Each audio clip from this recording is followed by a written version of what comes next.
3-story hotel. It was never full, but never empty. Its rooms were not luxurious, and it did not have the best location.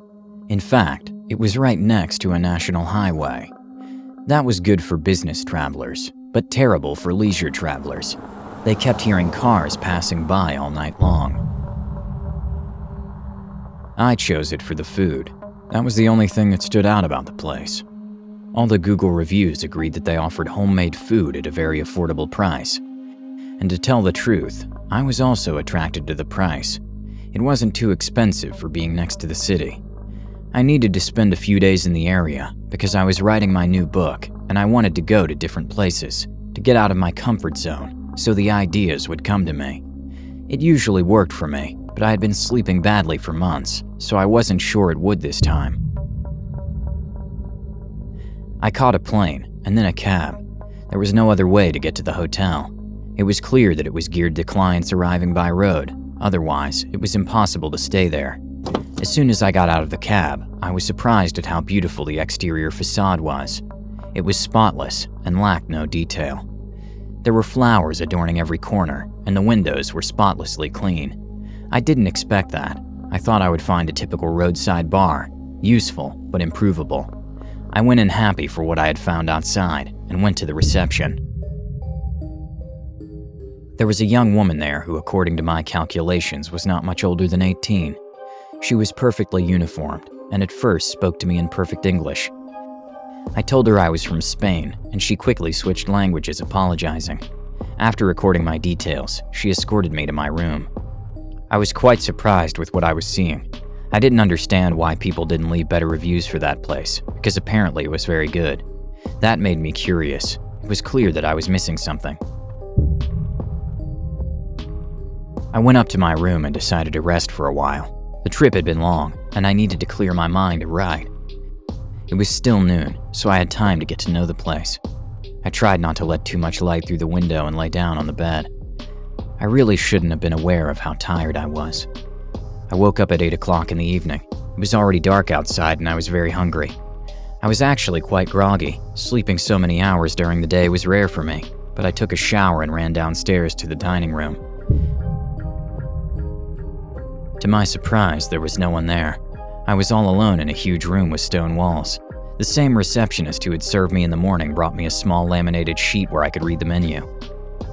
I wanted to try everything, but I was going to stay 2 weeks, and I didn't want to bore the food. So I opted for the pasta carbonara. I was so hungry that I needed something hearty, something that would satisfy me. And the truth is that it did. It was a very generous portion, and it was absolutely delicious. Maybe it was because of hunger, but at that moment I thought it was the best pasta I had ever eaten in my life. I was offered dessert, but I'm not much of a sweet tooth, so I declined. I simply ordered a tea and just sat there watching. I was again surprised that no one else came into the dining room. It was dinner time, and I knew there were more guests. The receptionist came back from time to ask me if I needed anything. I saw absolutely no one. I decided to go out to the back garden. I would take advantage of the fact that it was still early to read. There were more people there. Everyone was engrossed in their books, cell phone, or headphones, so I didn't exchange a single word with them. But I did notice that when I saw myself leaving the dining room, they all looked at me. I thought it was simply because I was new. I immersed myself in my reading and lost track of time. 2 hours later, the lights went out in the garden. I understood that it was time for each guest to go to their room, so without thinking too much, I took the elevator to the 3rd floor. Through the corridors, I saw quite a few people, and that reminded me again that the dining room was empty. I made my own mental note to check the prices of the food, so I wouldn't spend my paycheck just to eat. I brushed my teeth and got into bed, but after sleeping all afternoon, I knew I wasn't going to fall asleep that quickly. I grabbed my book again and plunged back into the world of the main character, Sarah. I stayed like that until I heard some strange noises in the next room. They were quite loud thumps, as if they were throwing furniture on the floor. I thought it was a couple having a heated argument, only to make up later, but suddenly I heard the door open, and the noises stopped. There were footsteps in the hallway and nothing else. How I missed having a peephole in the door. Around 4 a.m. I fell asleep. The next day, the dining room looked like something else. There were 8 of us guests, and everyone was having breakfast happily. 2 of them came up to me. "Hi, how are you? Are you new?" I told them yes, and they told me they had also just arrived. Luis had separated from his wife and needed a few days away from everything.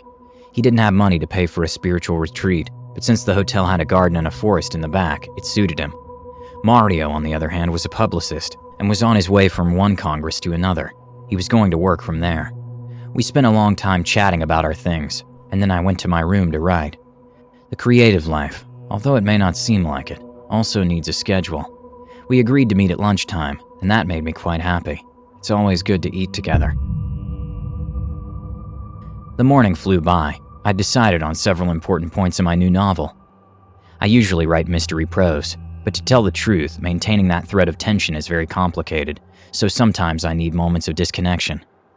At the appointed time, I went down to the dining room.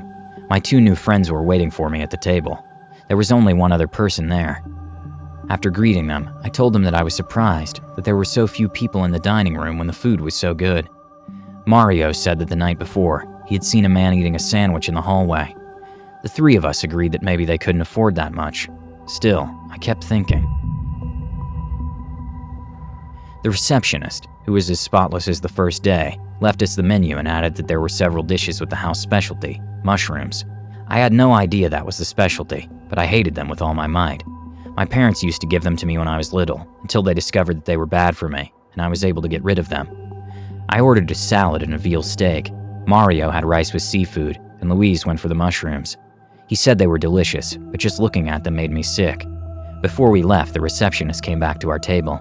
She asked Luis which room he was in. Apparently, there were some glitches in his registration. The afternoon passed normally. After writing for a couple of hours, I met the guys for a walk around. Luis was feeling a bit under the weather. He said the nap had left him groggy, but he was still encouraged to walk around in the fresh air for a while. We wandered into the woods out back and discovered a large greenhouse. We wanted to look around to see what they were planting, but it was hermetically sealed on all sides. We only saw a couple of workers, but when we greeted them, they didn't even answer us. They lowered their heads and continued on their way. We laughed at their sassiness and kept walking. The surroundings were truly beautiful. There were trees of all species and lots of vegetation. We also saw a kind of shed. It was locked with padlocks and the windows had bars on them. In addition, a little before the entrance, there was a sign prohibiting anyone outside the company from entering. What company? I asked myself. As a writer, all these mysterious things aroused in me a great curiosity. But I didn't say anything. I didn't want my new friends to think I was crazy. I shut my mouth and we continued walking. Luis was already feeling much better. The walk had been great for him. We returned just in time for dinner. We entered the dining room, but not before crossing paths with a couple of people who looked at us strangely. Now it wasn't just me who was surprised.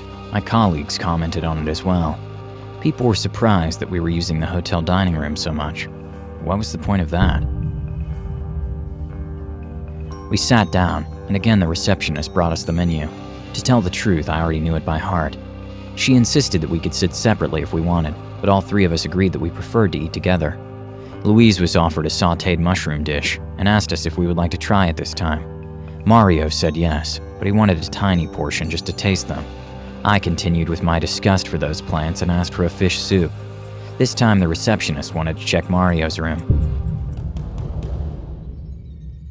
I fell asleep very early that night. I was awakened by a loud knock on the door at about 2 a.m. It was Luis, who felt sick and wanted to know if I had any medicine for my stomach. He looked terrible, but I didn't have any. I rarely got sick, and when I did, it was usually a sore throat. He told me he would try to find someone around the hotel, and I offered to go get help instead. When I came downstairs, the receptionist was in her chair. This girl ever sleep?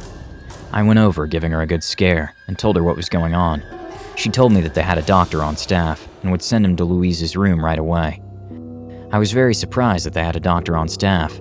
Not even in the big resorts did they have one. I went upstairs and told Louise that the doctor would be right there. I went back to my room and immediately fell asleep. That night I had nightmares about the greenhouse we'd seen in the afternoon. I woke up with a strange feeling. I usually have good instincts, and they didn't fail me that day either. I went down to breakfast very early. Mario was there, as always eager to have his first coffee of the day. We waited a long time for Louise to come down, but he didn't show up. I was quite worried, so I asked the receptionist if she knew anything. She told me that Louise was resting, as the doctor had recommended. It made perfect sense, so I went on with my day. The mornings were being quite productive in that place. I was making good progress on my novel, but that day, I was distracted. I couldn't stop thinking about the mysteriousness of the place. I told Mario that I preferred to walk alone that afternoon, that I needed to find inspiration for one of my chapters. We arranged to meet for dinner, and I left just before lunch.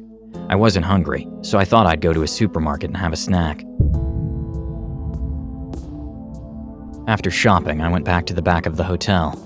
Everything was the same as the last time we walked there. There was no way to see what they were planting, not even a small hole in the tarp. I passed a worker who again looked away from me, but this time I insisted. "Excuse me, do you know what they plant here?" He turned and said, "You wouldn't want to know," and went on his way. His face was totally haggard, pale, and with a lot of dark circles under his eyes. I then approached the shed and accessed the back. I tried to see through the window what was inside, but I could see only black tarpaulins. They were covering some piles of dirt.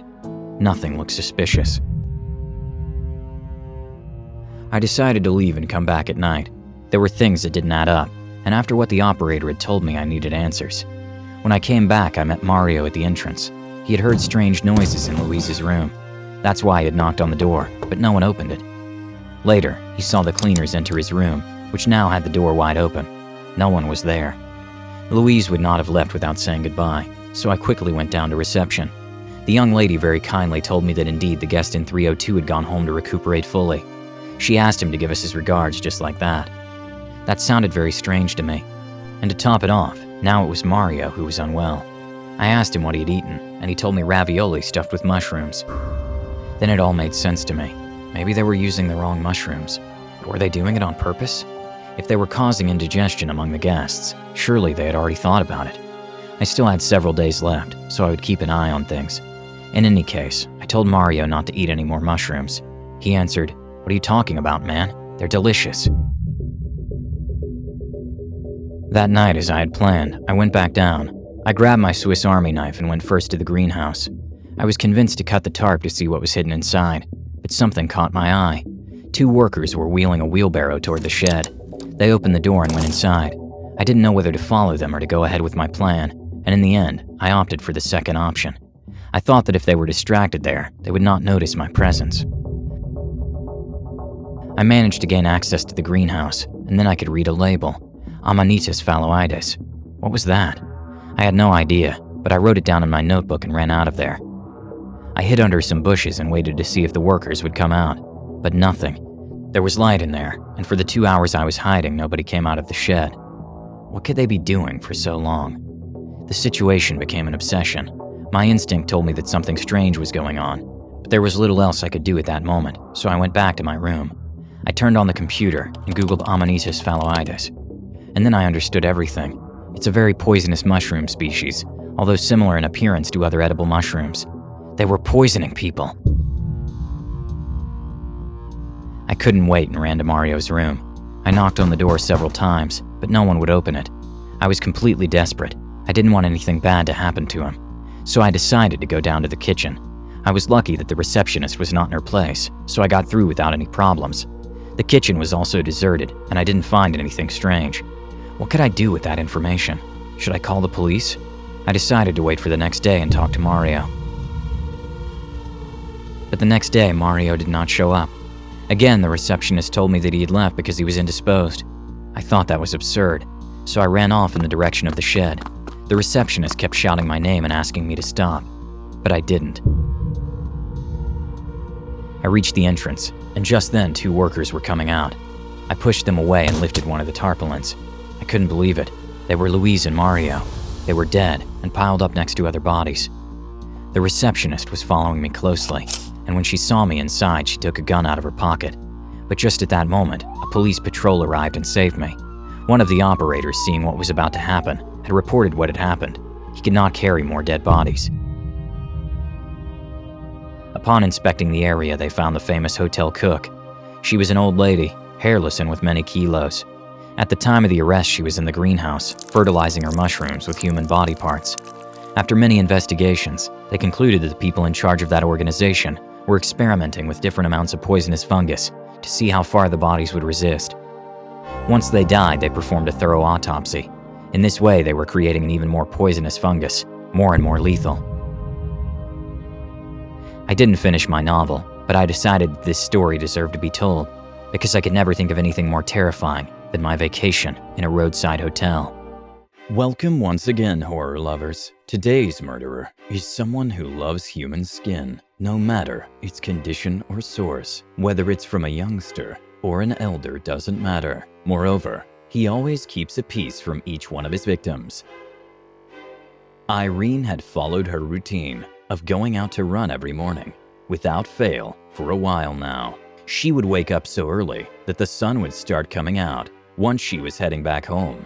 At first, she was scared because everything was so dark, but she soon got used to the morning darkness. One day, she wanted to break her record and go farther than ever, and so she ran and ran until reaching a zone she wasn't familiar with. It seemed that nobody lived there, since all the buildings around were abandoned.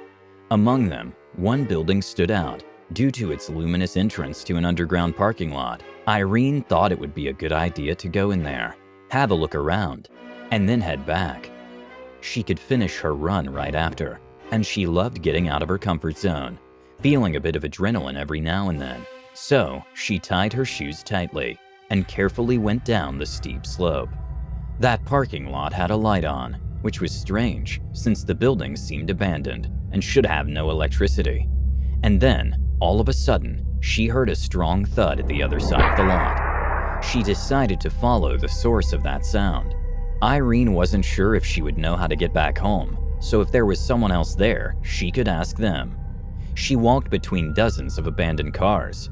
They were filled with dust, and almost all of them had finger drawings on the windshields. When she reached the end of the parking lot, all she found was a wall with a door.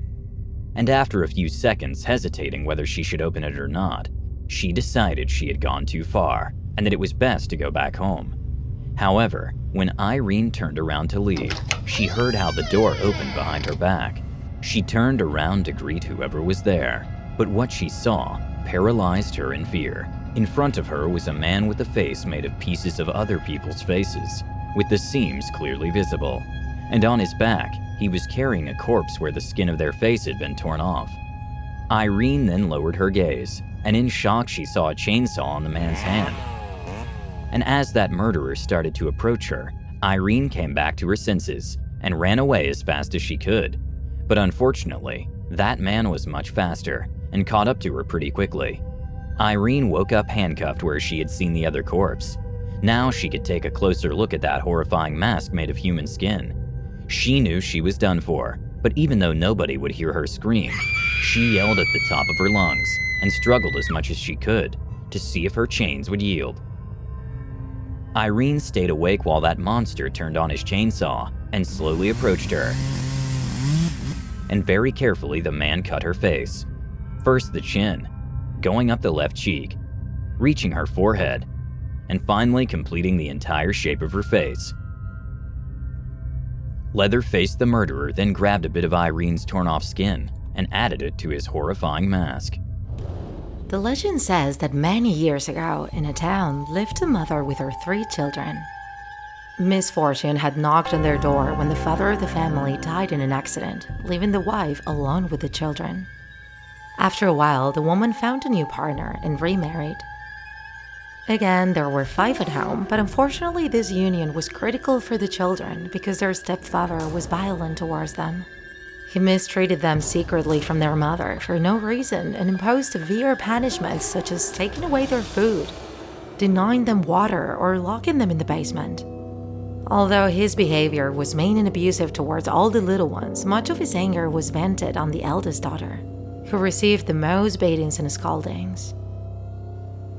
On one of those occasions, the man was blinded by his fury and violently threw the girl down the stairs, causing her death on the spot. Frightened by the possible consequences, the stepfather fled, and the mother, with her 2 little ones, decided to leave home to avoid remembering every day the death of the minor on those stairs. The house was put up for rent, and it went through several tenants, but all of them were short-lived. They claimed to hear a child's voice asking for help, The house became a scene of terror. Screams and wailing could be heard, and the doors opened and closed by themselves. The spirit even came to knock on the door to ask for water. The most disturbing thing was that when someone passed by on the stairs, he could feel their presence. It was as if the girl was placed in that place where she had met her death. It isn't known if she was taking care of the other tenants, trying not to let them fall down the stairs, or if she was waiting for the right moment to push them and make them suffer the same fate. Some claimed to see her, others only heard her. Although they were unaware of their intentions, for some people, these paranormal events were enough to scare them for life. Although no other person died while the house was inhabited, rumors made it so that no one else wanted to live there. It is said that the house remains abandoned in the middle of the field, and that some nights, hikers who passed by came to see the ghost of a girl leaning out of the window, sometimes asking for help, other times just watching them in silence. If you know the area and risk going in, never go near the stairs. Better not to know the intentions of this spirit. Hello, horror lovers. Today, we bring you a story that will really send shivers down your spine. Thomas was having a pretty rough time in his life. His wife left him, his children didn't want to be with him anymore, and everything at work was going wrong. One night, after his shift, he decided to head to a bar to go get a drink. And after having 5 drinks, he was still lost in thought at the counter. Next to him, he saw some young men laughing very loudly. And that really annoyed him. Thomas really wanted to make them shut up so they would let him drink in peace. The next morning, Thomas woke up in his bed. He didn't even remember how he had got there. He had gotten very drunk the previous night. However, despite the hangover, he was feeling a strange sense of satisfaction in his body. For some reason, he felt stronger than ever before. That day, he would face every problem at work with more optimism. However, when Thomas arrived at the office, he received the scolding of his life. The tasks he finished the day before weren't done correctly, and his boss was really angry at him. Thomas then went to his boss's office, and after talking to him and explaining how he felt, Thomas went out of the office feeling very relieved. Suddenly, Thomas noticed a fragrance in the room that completely charmed him. Somebody must have changed perfume, and it smelled absolutely amazing. "Hey Margaret, are you the one using such a sweet perfume?" The woman told him that she was using the same perfume as always. "Damn, then what is it that smells so good? I need to find out." Meanwhile, some of Thomas' co-workers were talking about how there had been a murder at the bar he visited the night before. A man went crazy and choked 3 young men to death. The crime must have taken place just when Thomas went out of the bar. When his shift ended, he decided to visit the bar once more. It was closed and sealed by the police. And once again, Thomas started to notice that smell. He automatically felt the impulse of removing the seals on the bar's entrance and going in. The owner was there, and when he saw Thomas, the owner got scared and stepped back. There were blood stains and tape on the floor, marking the place where the young man died. The owner asked him to leave him alone. And then, Thomas lost control of himself. He saw his own reflection in the bar's mirror while he choked that poor man. Yeah, that's it. The smell I needed. The smell of death. The next day, all the newspapers had the same headlines. The killer of 3 young men at Bar 5 claims new victims. The owner of the bar, as well as the murderer's own boss. That killer is now a wanted criminal. If anyone has any information. The Suarez family loved each other a lot. The parents worked hard to make Hugo and Maria happy, 8-year-old twins. Since they were born, they didn't make plans without them. They weren't one of those parents who needed to spend moments with their friends. They were happy in the tranquility of their home. They lived in a mansion. The work of Meredith, the mother, had brought them many economic benefits. She was the director of a multinational, and she had managed to reconcile her work with her family very well. Most of the afternoons, she worked from home while her children did their homework. But sometimes she had big acts away from home. Normally, she went alone, but this time she was going to receive an important award, so her husband didn't hesitate to accompany her. They didn't know very well what to do with the children because taking them was totally unfeasible because they had a school. So they asked their 20-year-old niece to stay with them. Also, Meredith's mother would take care of the children too, who was 60 years old. The four of them stayed home very happy, and the children with those caregivers were very calm. At home, when they finished their homework, they prepared dinner together, brushed their teeth, and after a short story, the children fell asleep in their beds. The grandmother was tired too, so she went to bed and the niece began to watch a series in the living room. She was totally absorbed in the episode when the phone rang. She quickly picked up and said, "Hello?" But on the other side, she only heard a strange gasp and laughter. She was thinking it was a phone prank and she quickly hung up the phone. She returned to the series, but just a few seconds later, the phone rang again. She took it again with her hand and said, "Hello?" And on the other side, she heard a man's voice that said, "Have you gone upstairs to see the children?" She was still convinced that it was a joke. "This isn't funny!" And she hung up the phone. She was leaving the phone on the stand when the phone rang for the third time. This time, she didn't answer. She just listened. "Since you haven't gone up to see the children, I have taken care of them. Now I'm going to get you." She got very scared with the last call. So before going upstairs to see that everything was correct, she decided to call the police. She found and denounced the threats that she was suffering. The police asked her that if the man called again, she would distract him. In this way, they would have time to identify the call. And she didn't have to wait long. After a few seconds, the ringing of the phone made her nervous again. Before he began to speak, she tried to distract him with pleading and crying. She asked him to please leave her alone, that the children didn't deserve anything bad. She tried to tell him a story about his family, but the man ended up hanging up. But immediately the phone rang again. She thought it was the same person again, but this time the police were calling. They told her, "Get out of the house immediately. We've been able to locate the calls and they come from upstairs." She couldn't believe what she was hearing, but she could only think of her little nephew and niece and their parents who had entrusted their care to her. So without hesitation, she went upstairs to save the children. The police entered the house 23 minutes later and found 4 completely unrecognizable bodies. It was St. Valentine's Day, and Walt and Emily were enjoying a romantic dinner under the candlelight. Emily had spent the entire day cleaning, decorating the house, and cooking. Walt opened the wine while eating the first dish. "Wow, Emily, this meat is wonderful. I've never tasted a stew this delicious. You're the best. Everything you make is great." Emily hadn't taken a bite yet. She seemed sad. Between laughter, Walt said, "Aren't you hungry?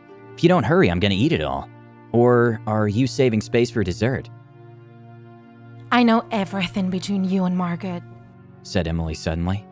Walt drank all the wine in his glass with a single gulp. "Margot? I don't know what you're talking about, dear. What's going on?" Emily then started to sweep off the breadcrumbs on the table.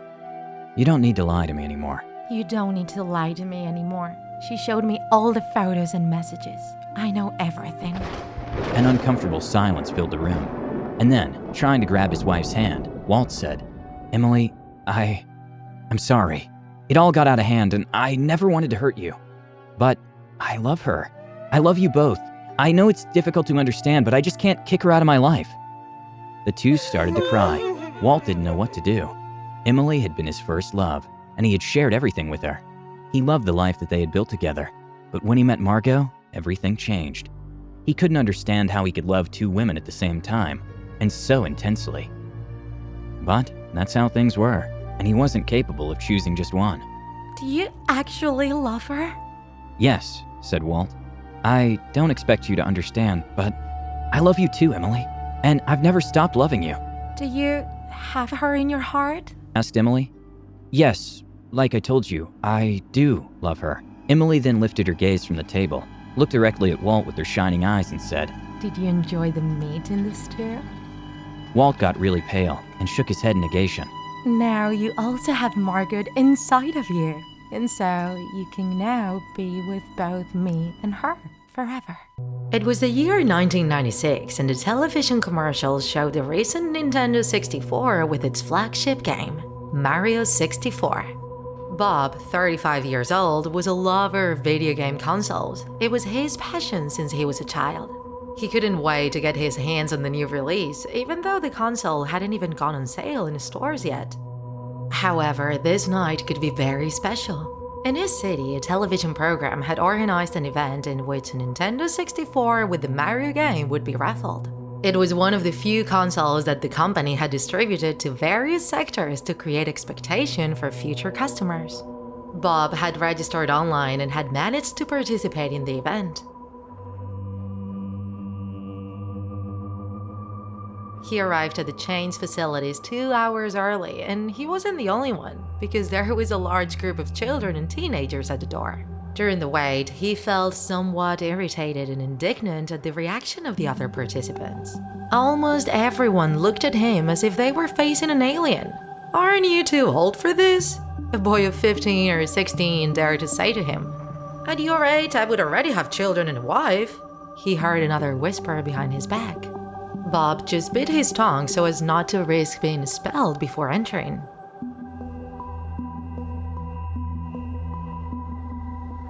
And now, ladies and gentlemen, the moment you were waiting for has finally arrived, said the presenter opening his program. After which, a contest began in which the ability acknowledged that the participants had in relation to various games were tested. Finally, after a tough competition, there were 5 finalists, among whom was Bob and the daughter of the show's producer. A girl of about 14, red-headed and chubby, with big horn-rimmed glasses. Bob didn't know who her father was, that he had rigged almost everything for her to win.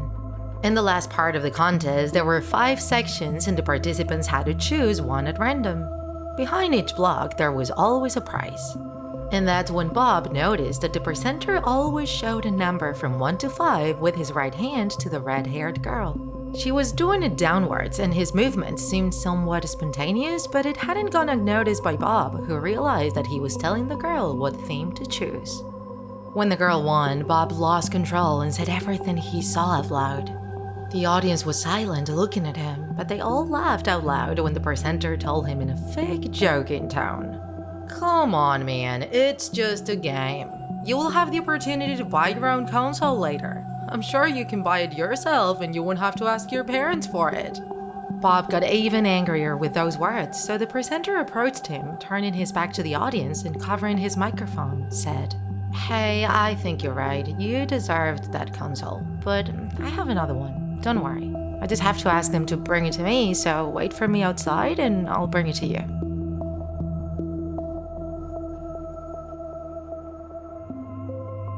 Patiently, Bob waited in the street until 11:30 p.m.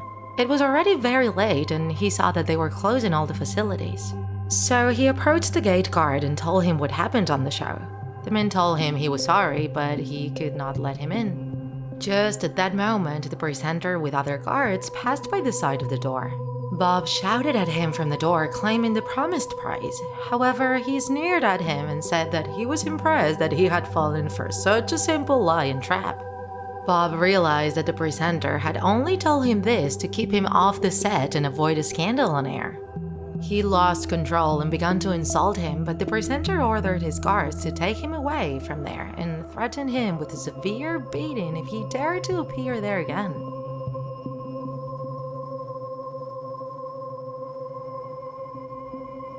For a long time, no one ever heard from Bob again until they hosted a costume contest on the same show. Taking advantage of the occasion to remind the presenter what made him suffer the night of the contest, Bob dressed up as Mario. However, his suit was torn and covered in blood and dirt. He had also painted his face, simulating bruises and wounds. During the program, at a time when the presenter was speaking, Bob stood behind him, putting him in a very uncomfortable situation. Since the show was broadcasted live, the presenter pretended to be in a good mood and said, "Look, our friend Mario seems to be very excited about our costume contest. Let's see, Mr. Plumber, tell us what encourages you to get in front of the cameras tonight."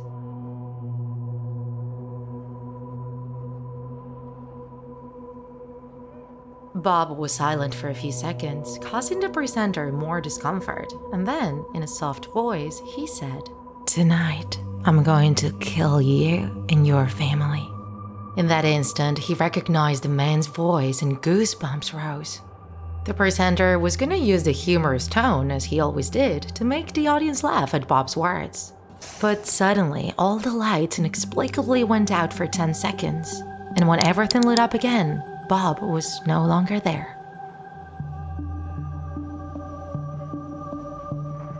Frightened by the threats, the presenter asked some guards to go to his house to check that his family was okay. Arriving home, he greeted his daughter with a kiss on the forehead.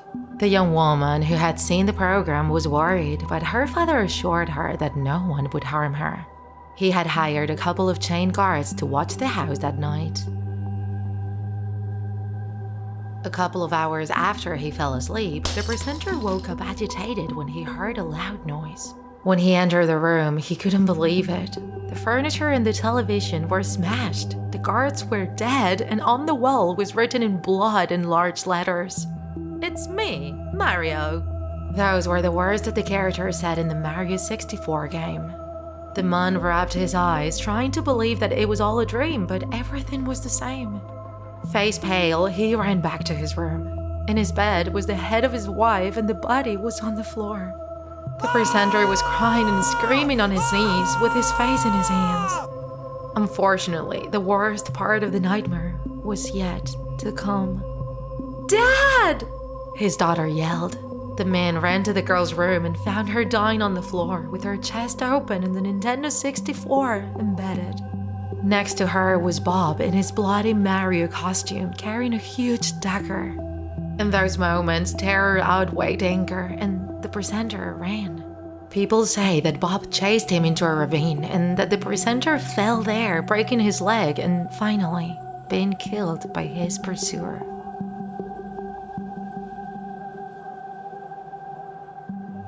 The last that was heard of Bob was that the police entered his house and found a Nintendo 64 turned on, and a Mario that inexplicably returned to die on the screen over and over again with a background melody. It had been 2 weeks since Maria had broken up with her boyfriend. Her friends tried to convince her to go out to party with them instead of staying in her room crying all the time. And although Maria declined at first because she didn't really feel like partying, her friends insisted so much that she finally decided to accept. One of Maria's friends came to her house and they got ready together. They spent 2 hours fooling around and putting on their makeup while listening to music. Maria put on her favorite dress and then both of them went out to take the bus.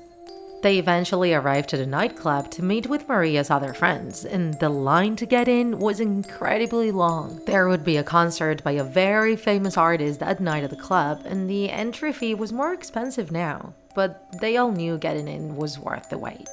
After a long time of waiting, they finally got in. However, Maria felt pretty overwhelmed in that environment. There were so many people that it was difficult to move around. And among so many people, Maria saw a man who really caught her attention. However, Maria stayed with her friends and went dance with them. A couple of songs later, they went to get a drink, and that's when Maria bumped into that man again. They looked at each other, and in an instant, they knew there would be chemistry between them. While Maria and her friends waited for their drinks, someone tapped her shoulder. She turned around and it was that man. She got very nervous when she saw his perfect smile so close to her. They tried to have a conversation, but the music was so loud that they both decided to get out of the club. Once outside, they introduced themselves and started talking about their lives. It seems that he was new in the city and had come to study. He met a few people in his class and they invited him to go out. Maria was feeling so comfortable with him that she decided to go for a kiss. At first, she felt bad since she was still thinking about her ex. She thought about all the good times she had had with him and how painful it would be if she learned that he had actually cheated on her. And so, almost automatically, Maria leaned towards the man to kiss him. She closed her eyes, but suddenly she felt an indescribable pain. She felt how some liquid started pouring out of her mouth. It was blood. The man had bitten off her tongue and had swallowed it. Terrified, Maria opened her eyes and saw how the perfect smile of that man had turned into a demonic and twisted smile stained in blood. She couldn't scream as much as she tried to and rushed back into the nightclub looking for her friends. She lost consciousness when she went back into the club and bled out to death on the floor, in the middle of everyone present. Welcome back, horror lovers.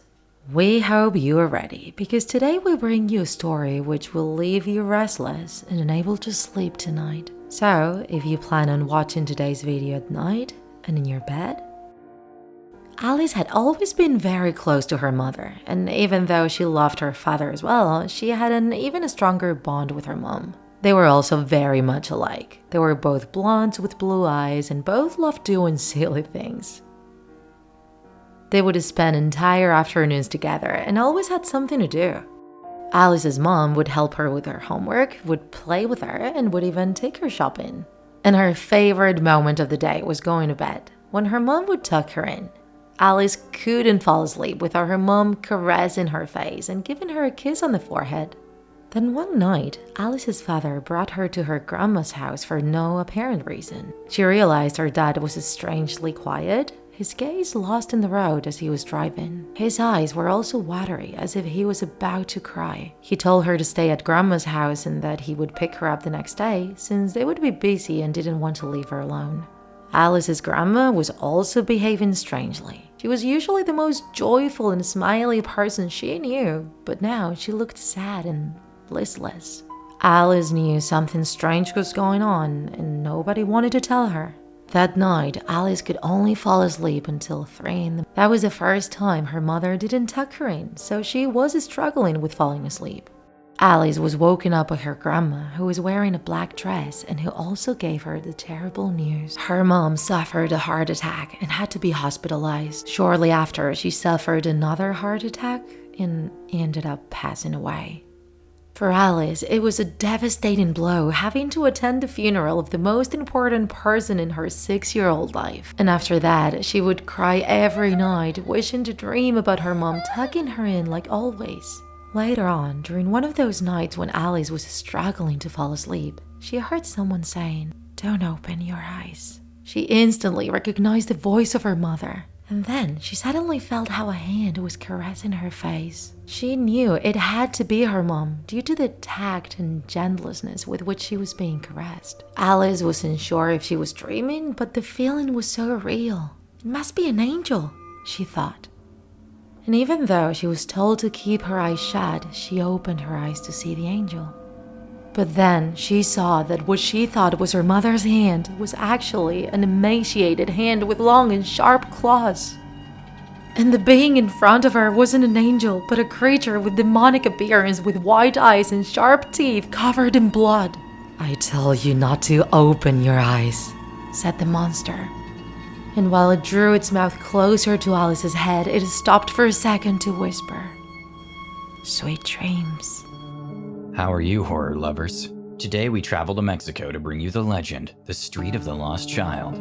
It was the year 1659, and Mr. Adrian de Villacaña, a rich and powerful man, traveled from Europe to America with his little son Laro, after the death of his wife. When he arrived in Nueva España, what we now know as Mexico, he bought a large house and hired several servants. After a year, Mr. Villacaña was diagnosed with a rare but serious illness. But what scared him was not death, but leaving his son completely alone. So he decided to find a new wife as soon as possible. Many women presented themselves to Mr. Adrian, but none managed to impress him until he met Mrs. Elvira. The man fell in love with her, and since he knew he had little time, he decided to ask her to marry him 3 days after meeting her. The woman quickly went to live with them. However, the boy didn't feel comfortable with her. He asked his father to throw that woman out of the house, warning him that she was bad. But the man, believing that it was still difficult for the little boy to accept someone taking the role of his mother, encouraged him to get to know her better. Months passed, and the situation with Elvira and Lauro didn't improve. They argued all the time. The stay in the house became unbearable with the screaming, until finally one day everything was filled with silence. Something had happened. The boy had disappeared. It was night when the servants told Mr. Adrian that they couldn't find the little boy. Villicania told his wife that their son was missing.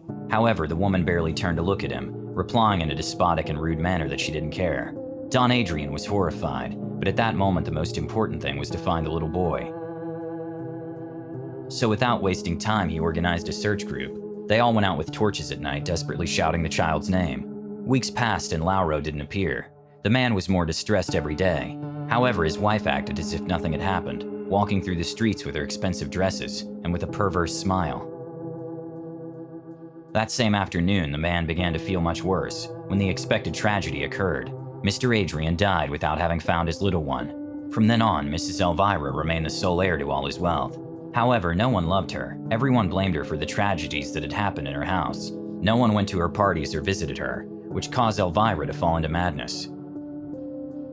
The years went by until one day, while one of her maids brought her breakfast, Elvira began to yell at her that she hadn't killed the child.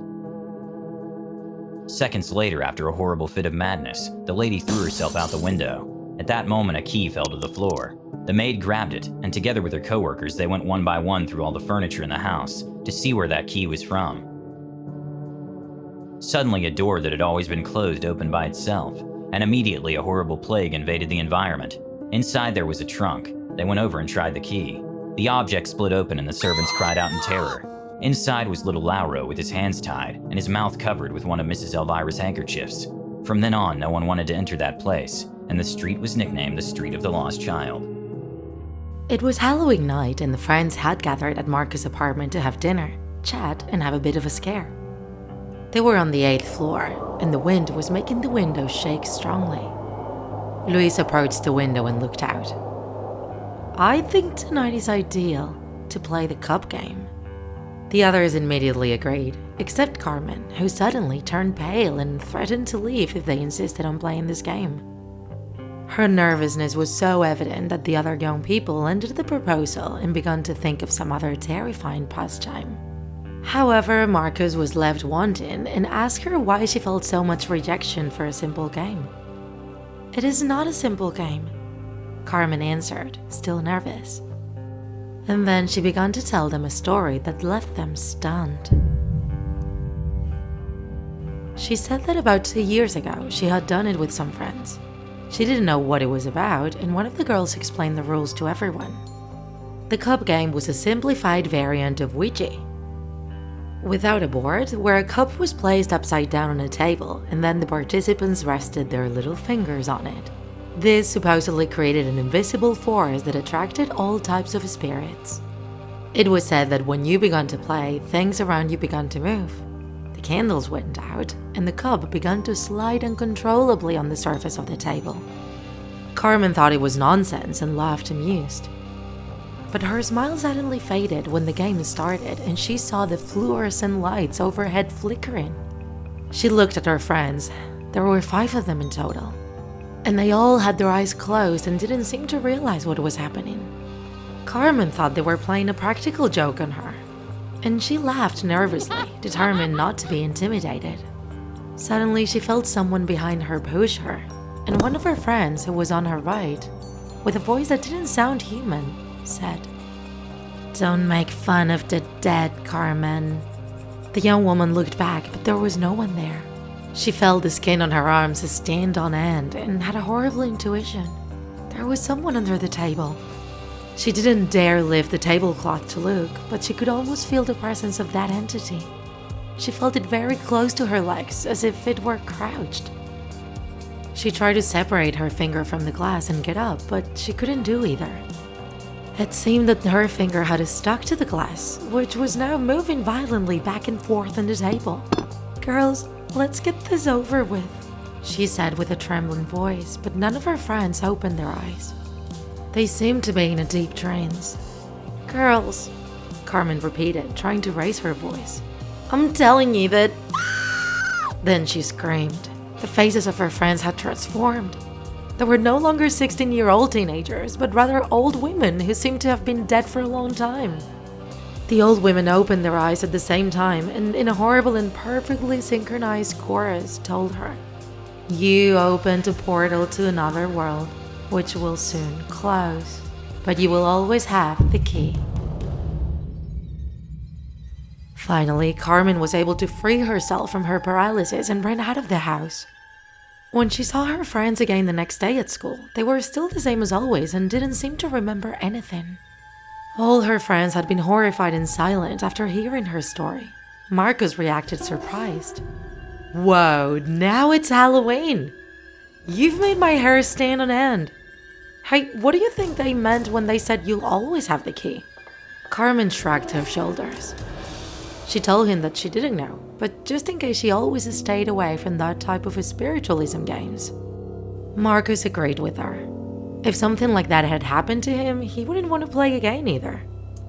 The wind continued to blow strongly, and the young man got up again to see if the windows were closed properly.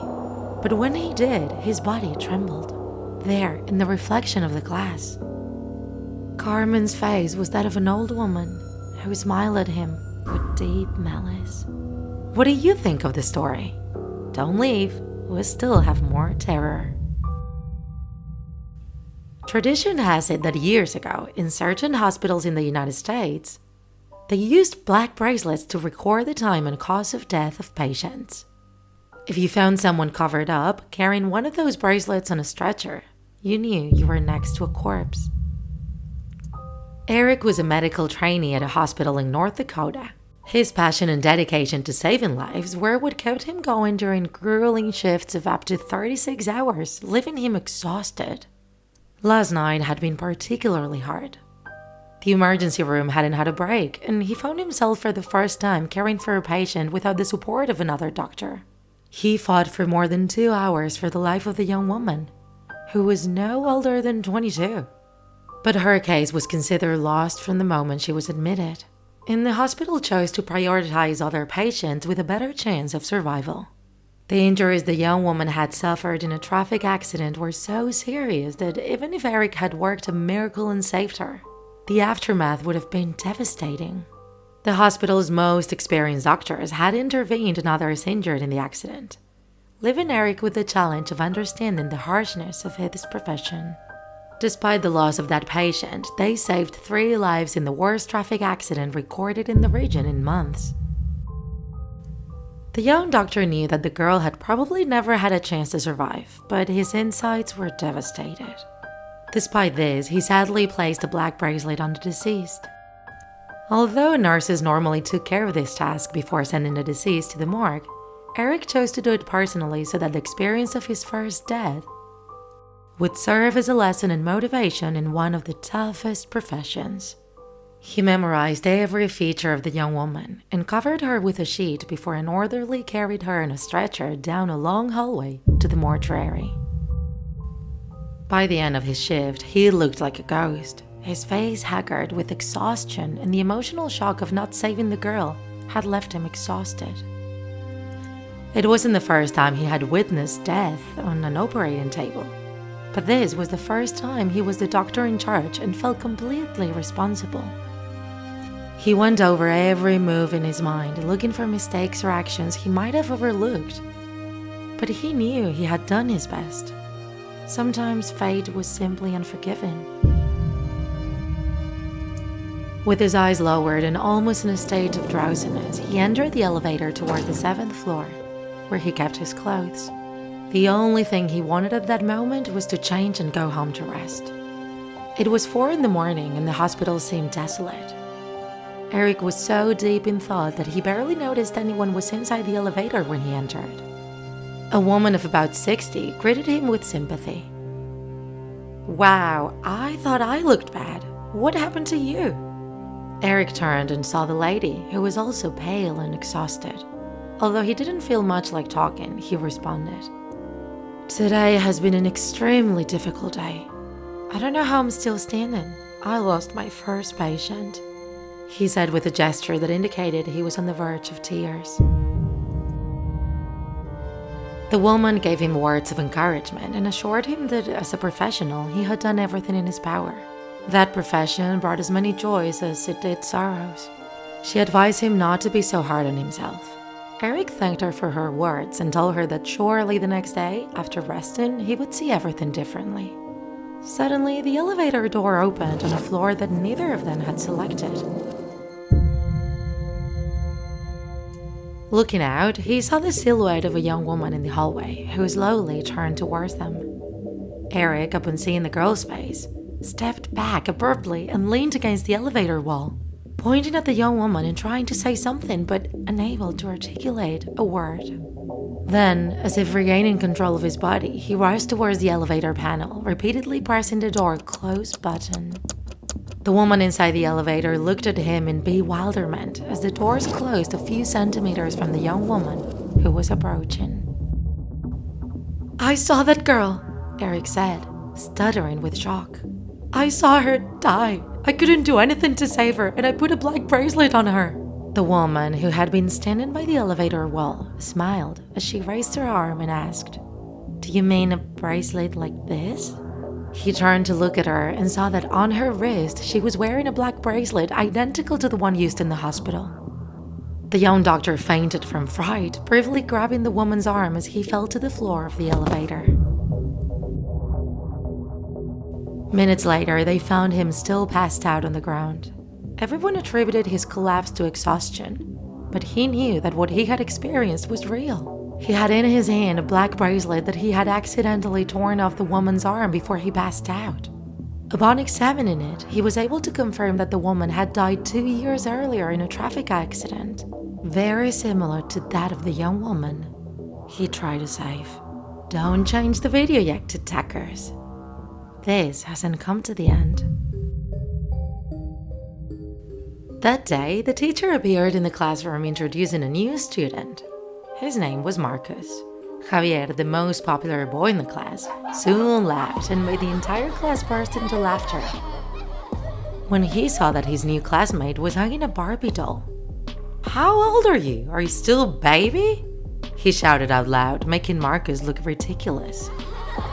The whole class laughed at the comment, and the teacher told them to remain silent, asking them to try to make their new classmate feel comfortable. Marcus sat at the desk that was right in front of Javier's, holding his backpack on the chair and leaving his doll sticking out of the zipper. That Barbie seemed to be looking at the young man with her big, expressive blue eyes. She smiled like all dolls, but that smile seemed malicious. While Javier attended class, he heard laughter from time to time. He looked everywhere, but his classmates seemed silent, following the teacher's lesson. Soon the bell rang and everyone went out to recess. The new student was sitting under a tree alone, holding his doll and watching the others play. That was the place where Javier and his friends sat at recess, so he approached him and told him to get up and leave. But the young man didn't move. He looked motionless into his eyes without making the slightest movement. That pissed off Javier, who, seeing how his authority was being flouted, ripped the doll out of his hands and threw it to the other side of the patio. "Come on, run and go pick up your little doll. You're not going to cry, right?" Far from letting a tear fall, he got up, and as he passed by the bully, he whispered in his ear, "Let's see who's going to cry." Suddenly, a sharp pain in his stomach made Javier writhe on the floor. Something had felt wrong. While he was trying to get up with the help of his friends, he could see the new student pick up his Barbie. Despite the distance, he could notice how the plastic eyes rested on him. Would that doll have any power? That thought was absurd. That night, he lay in bed thinking about what had happened at school. When he fell asleep, he saw Barbie's face with her big eyes and creepy smile. There were also the children he made fun of daily. Then Marcus said to him, "Your worst day has come." All of a sudden, the alarm clock rang and Javier woke up, drenched in sweat. That was his big day, the day of the class representative elections. He already had his speech prepared. He was going to show the new students and the other children who was the boss. and that no one would stand in his way to continue being the most popular in class. When he arrived at school, he realized that the new boy was not there. He was glad and wished that he would never appear again. The principal announced over the loudspeaker that all students should go to the assembly hall to begin the delegate elections. Javier walked there with an air of grandeur. The room was full with all the children from the school. Finally, the time came to defend his candidacy. He checked himself in the mirror and blew a kiss to himself. He stood in front of the microphone and looked at the entire audience. Everyone was silent. And suddenly, laughter. Why were they laughing? The laughter was getting louder. Javier hadn't started. He hadn't even told a joke. Even the teacher laughed. What was happening? Suddenly in the front row, he saw the new student smiling while holding his Barbie. The doll was now wearing a suit, the exact same suit that Javier was wearing. He looked down in horror. He realized he was in his underwear, standing in front of the entire school. The laughter became even louder when he tried to run off the stage and stumbled. The malicious look of the Barbie in Marcus' hands seemed to burn with satisfaction as she watched the scene. The pain in Javier's stomach returned, and he began to writhe in agony on the floor. The young man's desperate attempts to comfort himself only caused even more intense laughter.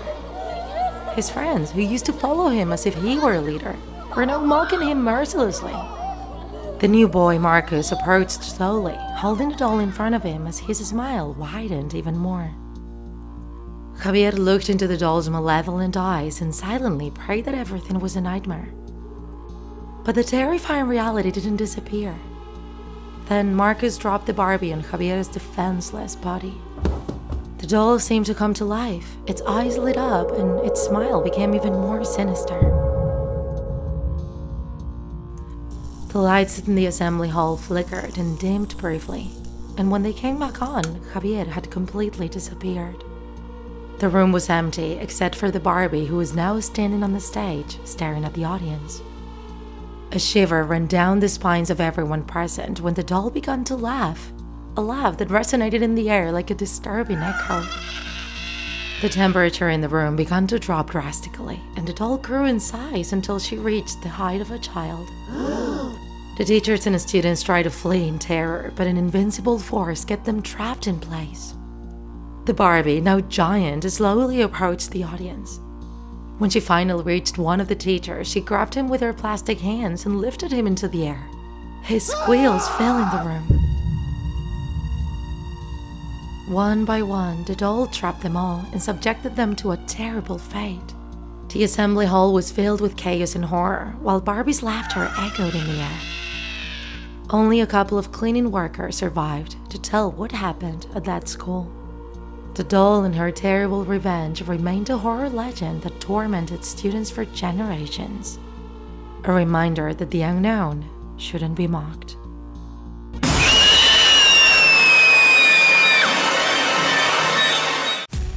If you enjoyed this video, don't forget to like it.